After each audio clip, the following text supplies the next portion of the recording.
ummadayda ku hogaamin doonaa aniga oo kaashanaya baalasha aan ku duurayo ee ah xildhibaanada golaha deegaanka degmada Boorama inaan bulshada ku hogaamiyo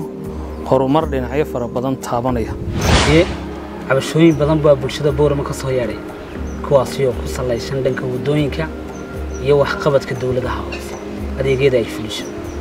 arintaasi maxaa kaaga meeliya laakiin bulshadu dadaal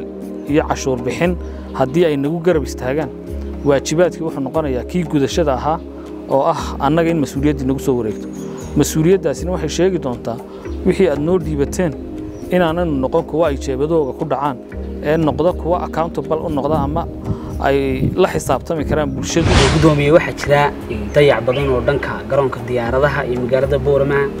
in badan waa la dhagax dhigay hayeeshee waxba arintaasi kama suurtagal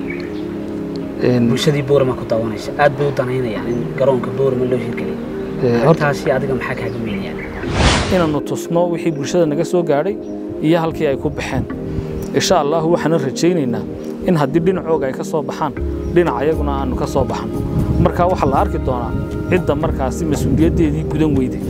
Boorama ma la tartami kartaa degmooyinka Berbera iyo Gabiley inta badan dadku ay ku sheegaan inay heleen maayiro wax qabad ku sunta ay noqoto airport shaqeeya marka airport uu shaqeynayana waxa loo baahan yahay in dadkiisu ay isticmaalaan gudoomiye inta badan maayiradii ka horeeyay ee ku kala dambeeyay arriminta degmada Boorama dadku waxay ku xantaan inaanay inta badan soo xaadirin xafiiskooda adigu maxaad kaga doonaan doontaa maayiradaasi degmada Boorama soo maray waxaan ku dadaalaynaa inaanu go'aamadayada cidna uga habranin cidii xaq waxay u leedahay ay cadaatana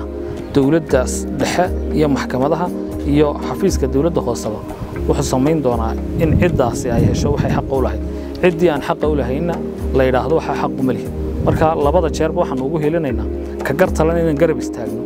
ka gadarrada wadana aanu nidhaahno waad gardaran tahay